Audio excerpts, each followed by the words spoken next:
नमस्कार। आज हम कानून के एक ऐसे पहलू पर गौर कर रहे हैं जो सजा से ज्यादा सुधार पर जोर देता है। बिल्कुल। हम बात कर रहे हैं प्रोबेशन अधिकारी यानी प्रोबेशन ऑफिसर की और एडमोनिशन की। हाँ, जो प्रोबेशन ऑफ ऑफेंडर्स एक्ट में दिए गए हैं। जी, आज का हमारा मकसद है जुरिसमास्टर चैनल से मिली जानकारी के आधार पर ये गहराई से समझना कि ये प्रोबेशन अधिकारी आखिर हैं कौन, कैसे इन्हें नियुक्त किया जाता है, इनके काम क्या है, और ये जो एडमोनिशन है मतलब सिर्फ चेतावनी देकर छोड़ देना, इसका न्याय व्यवस्था में क्या मतलब है। सही। तो चलिए इस व्यवस्था को ठीक से समझते हैं। सबसे पहले ये प्रोबेशन अधिकारी होते कौन हैं? देखिए, सीधे शब्दों में कहें तो ये राज्य सरकार द्वारा नियुक्त या जिन्हें सरकार मान्यता दे वैसे प्रशिक्षित पेशेवर होते हैं। अच्छा, ट्रेन प्रोफेशनल्स। हाँ, और इनका मुख्य काम उन अपराधियों की निगरानी करना है जो प्रोबेशन पर छोड़े गए हैं। सिर्फ निगरानी? नहीं, सिर्फ निगरानी नहीं, उनका मार्गदर्शन करना और सबसे जरूरी उनके पुनर्वास में मतलब रिहैबिलिटेशन में मदद करना। बिल्कुल। और ये समझना बहुत जरूरी है कि ये सिर्फ निगरानी करने वाले लोग नहीं हैं। अच्छा। ये असल में न्यायपालिका, समाज और अपराधी के बीच एक बहुत महत्वपूर्ण कड़ी है, एक ब्रिज की तरह। इनका उद्देश्य सजा दिलाना नहीं है, बल्कि व्यक्ति को सुधरने का एक मौका देना है। राइट।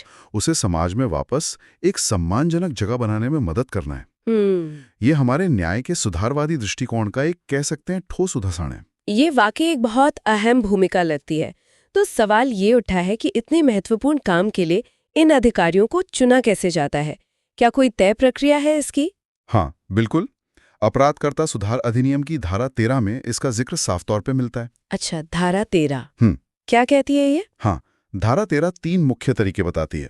पहला, राज्य सरकार सीधे ही प्रोबेशन अधिकारियों की नियुक्ति कर सकती है। ठीक है। दूसरा, सरकार किसी मान्यता प्राप्त सामाजिक कल्याण संस्था मतलब कोई सोशल वेलफेयर सोसाइटी उसके सदस्यों को भी इस काम के लिए अधिकृत कर सकती है। अच्छा, किसी एनजीओ टाइप संस्था से भी? हाँ, कह सकते हैं, जो फिर प्रोबेशन अधिकारी के तौर पर काम करते हैं। बिल्कुल। और तीसरा, कभी कभी क्या होता है कि किसी खास मामले की जरूरतें अलग होती हैं, तो ऐसी स्थिति में न्यायालय खुद ही किसी उपयुक्त व्यक्ति को उस विशेष केस के लिए प्रोबेशन अधिकारी नियुक्त कर सकता है। ओके, यानी कोर्ट भी सीधे अपॉइंट कर सकती है किसी केस के लिए। तो नियुक्ति के तो कई रास्ते हो गए। जी। नियुक्ति के बाद इनके काम की देखरेख या नियंत्रण वो कौन करता है? क्या कोई अथॉरिटी है? हाँ, व्यवस्था में नियंत्रण का भी प्रावधान है। जो संबंधित जिला होता है वहां के जिला मजिस्ट्रेट यानी डीएम, डिस्ट्रिक्ट मजिस्ट्रेट। हाँ, अब बंटवारा करें। अच्छा। जरूरत पड़ने पर उन्हें एक जगह से दूसरी जगह भेजें, मतलब रोटेट करें या बदलें भी। ओके। इससे एक तो काम सुचारू रूप से चलता है और एक जवाबदेही भी बनी रहती है। नियुक्ति की प्रक्रिया तो स्पष्ट हो गई। अब आते हैं उस सवाल पर जो शायद सबसे अहम है। भाई, जमीन पर ये अधिकारी करते क्या हैं असल में? इनकी शक्तियां और कार्य क्या क्या है? सुना है धारा 14 इस बारे में काफी विस्तार से बताती है। हाँ, बिल्कुल। धारा 14 इनके कामों का पूरा खाका खींचती है, कह सकते हैं।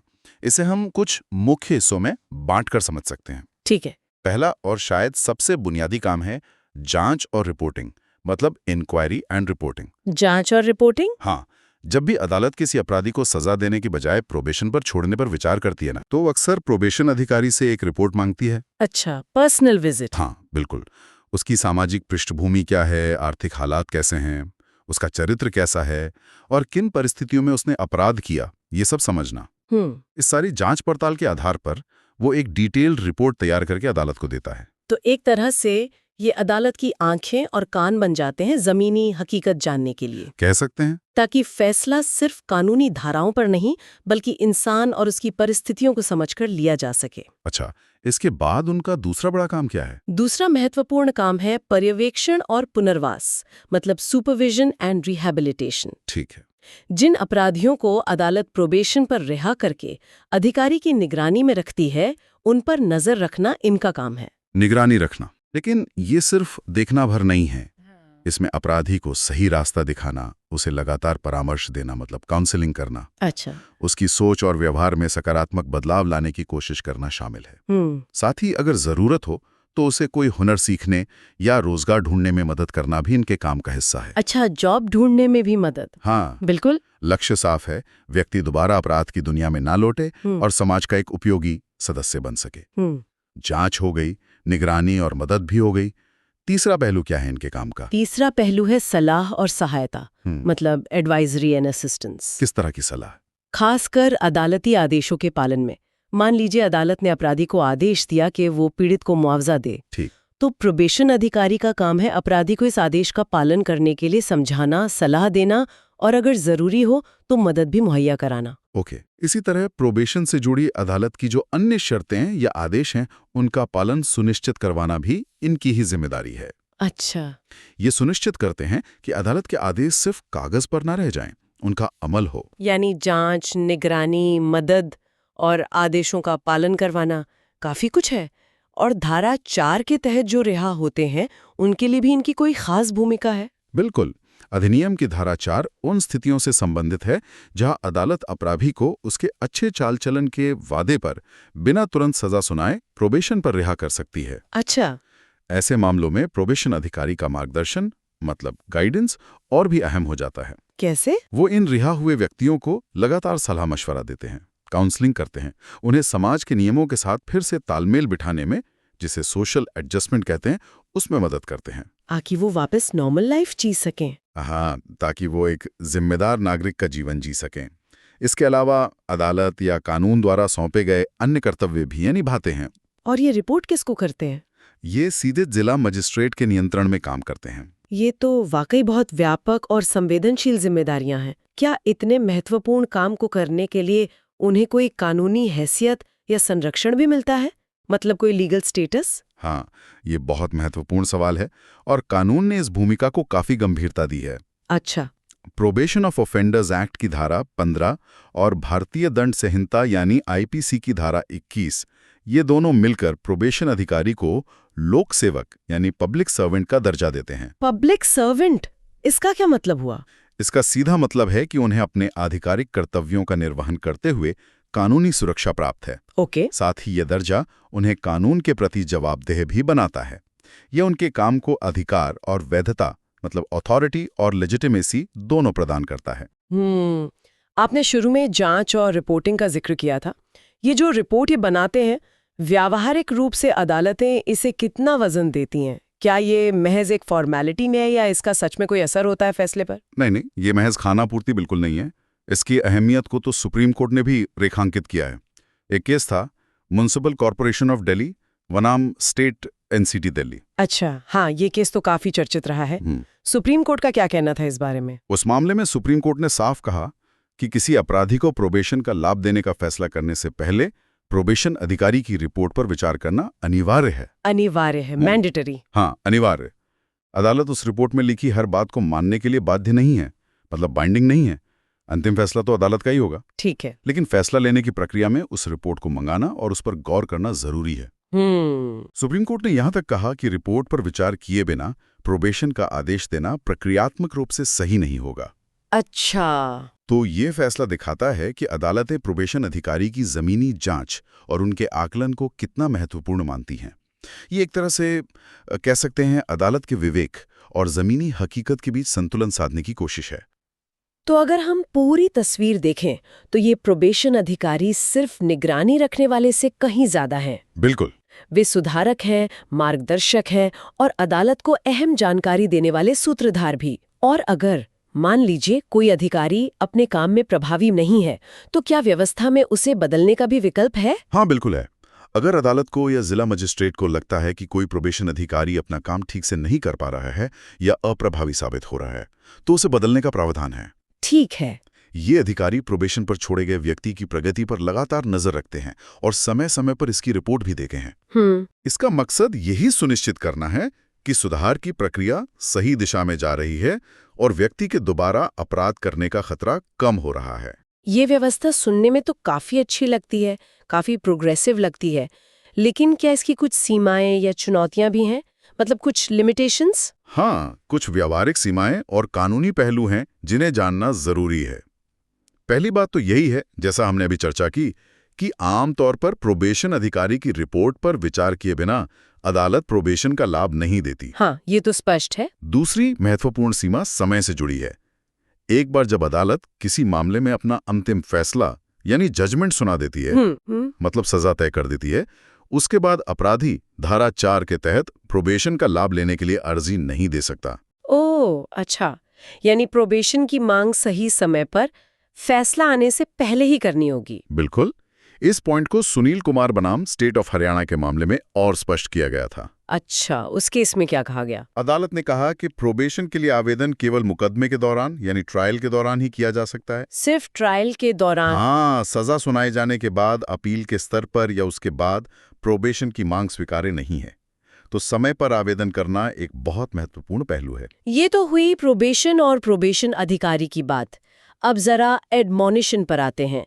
ये शब्द शायद थोड़ा कम सुना जाता है। इसका ठीक मतलब क्या है और ये व्यवस्था क्यों बनाई गई है? एडमोनिशन इसका सरल सा अर्थ है औपचारिक चेतावनी या भर्त्सना, मतलब एक फॉर्मल वार्निंग। हाँ, ये प्रोबेशन ऑफ ऑफेंडर्स एक्ट की धारा 3 के तहत आता है और इसका मूल उद्देश्य बहुत मानवीय है, बहुत ह्यूमन है। कैसे? सोचिए किसी ने कोई बहुत छोटा मोटा अपराध किया है या मान लीजिए जीवन में पहली बार कोई गलती कर बैठा है। हाँ? क्या उसे सीधे जेल भेज देना या सजा देना ही एकमात्र रास्ता है? एडमोनिशन कहता है नहीं। अच्छा। ऐसे मामलों में अदालत सजा देने के बजाय सिर्फ एक कड़ी चेतावनी देकर व्यक्ति को छोड़ सकती है। तो इसका मकसद सजा से बचाकर सुधार का एक और मौका देना है, वो भी बिना कोई दाग लगाए। बिल्कुल सही कहा आपने। इसके पीछे की सोच यही है कि व्यक्ति पर, खासकर अगर वो युवा है या उसने पहली बार गलती की है, अपराधी का ठप्पा न लगे। हाँ, ये स्टिग्मा तो बहुत बड़ा होता है। बहुत बड़ा, क्योंकि एक बार ये ठप्पा लग गया तो उसका भविष्य, उसकी नौकरी, उसका सामाजिक जीवन सब कुछ प्रभावित हो सकता है। एडमोनिशन का संदेश है, सुधार जरूरी है, कलंक नहीं। ये व्यक्ति को बिना सजा के रिकॉर्ड के अपनी गलती से सीखने का अवसर देता है। लेकिन क्या अदालत किसी भी अपराध के लिए ये चेतावनी दे सकती है या इसकी कुछ सीमाएं और शर्तें हैं? नहीं, ये हर अपराध के लिए लागू नहीं होता। धारा 3 कुछ शर्तें तय करती हैं। पहली, एडमोनिशन केवल भारतीय दंड संहिता यानी आईपीसी के कुछ खास और वो भी अपेक्षाकृत कम गंभीर अपराधों के लिए ही दिया जा सकता है। जैसे कौन से अपराध? इनमें शामिल हैं धारा 379 यानी चोरी, 380 यानी घर में चोरी, 381 यानी क्लर्क या नौकर द्वारा चोरी, 404 जो मृत व्यक्ति की संपत्ति का बेईमानी से इस्तेमाल है, या 420 यानी धोखाधड़ी। अच्छा, ये लिस्टेड ऑफेंसेस हैं। हाँ, इनके अलावा ये आईपीसी के किसी भी ऐसे अन्य अपराध के लिए भी दिया जा सकता है जिसकी अधिकतम सजा 2 साल तक की कैद हो या सिर्फ जुर्माने की सजा हो या दोनों हो, मतलब छोटे अपराध। ठीक है, और अपराधी के बारे में भी कुछ शर्तें होंगी? हाँ, दूसरी महत्वपूर्ण शर्त अपराधी से जुड़ी है। उसका कोई पिछला दोष सिद्धि नहीं होना चाहिए, मतलब कोई प्रीवियस कन्विक्शन ना हो। फर्स्ट टाइम ऑफेंडर होना चाहिए। हाँ, आमतौर पे उसने पहले कोई ऐसा अपराध न किया हो जिसके लिए उसे सजा मिली हो। अदालत एडमोनिशन का फैसला करने से पहले मामले की सभी परिस्थितियों, अपराध की प्रकृति और सबसे महत्वपूर्ण अपराधी के चरित्र और उसकी पृष्ठभूमि पर ध्यान से विचार करती है। अगर अदालत को लगता है कि सिर्फ चेतावनी देना ही काफी है और व्यक्ति के सुधरने की पूरी संभावना है, तो वो एडमोनिशन देकर उसे रिहा कर सकती है। तो ये स्पष्ट है कि ये पहली बार के और छोटे अपराधों के लिए ज्यादातर है। किन स्थितियों में एडमोनिशन बिल्कुल नहीं दिया जा सकता? हाँ, कुछ स्थितियां हैं जहां एडमोनिशन का रास्ता बिल्कुल बंद हो जाता है। पहला, आदतन अपराधी, हैबिचुअल ऑफेंडर्स। हाँ, जो बार बार अपराध करने के आदी हैं, उन्हें ये रियायत नहीं मिलती। दूसरा, जाहिर तौर पर गंभीर या जघन्य अपराधों, मतलब ग्रेव और हेनस ऑफेंसेस के मामलों में एडमोनिशन का सवाल ही पैदा नहीं होता। ठीक। और तीसरा, कुछ खास कानून होते हैं, स्पेशल एक्ट्स, जिनमें किसी अपराध के लिए न्यूनतम अनिवार्य सजा तय होती है, मिनिमम मैंडेटरी सेंटेंस। अच्छा। ऐसे मामलों में अदालत के पास विकल्प नहीं होता, उसे कानून में दी गई न्यूनतम सजा देनी ही पड़ती है, वो एडमोनिशन नहीं दे सकती। तो कुल मिलाकर देखें तो प्रोबेशन अधिकारी की भूमिका सिर्फ निगरानी करना नहीं है। बिल्कुल नहीं, बल्कि अपराधी के पुनर्वास, उसके मार्गदर्शन और समाज में उसके पुनर्स्थापन की एक जटिल और बहुत महत्वपूर्ण जिम्मेदारी निभाना है। निश्चित रूप से। और एडमोनिशन जैसी व्यवस्था ये दर्शाती है कि हमारा कानून सिर्फ एक दंड देने वाला तंत्र नहीं है। हाँ, ये बात तो है। प्रोबेशन और एडमोनिशन जैसी अवधारणाएं ये न्याय प्रणाली के उस चेहरे को उजागर करती हैं जो पुनर्वास में, सुधार में और इंसान को दूसरा मौका देने में विश्वास रखता है। ये न्याय के मानवीय और प्रगतिशील पहलू को दर्शाता है। बिल्कुल सही कहा। ये वाकई हमें सोचने पर मजबूर करता है, और यहीं पर हम आज की इस चर्चा को विराम देते हुए श्रोताओं के लिए एक सवाल छोड़ जाते हैं। क्या हमारी वर्तमान व्यवस्था प्रोबेशन अधिकारियों को वे सभी साधन, वो संसाधन और वो समर्थन दे पा रही है जिनकी उन्हें अपराधियों के जीवन में वास्तविक और स्थायी सुधार लाने के लिए जरूरत है, या सुधार का ये महत्वपूर्ण पहलू अभी भी व्यवस्थागत चुनौतियों का सामना कर रहा है? इस पर विचार जरूर कीजिएगा।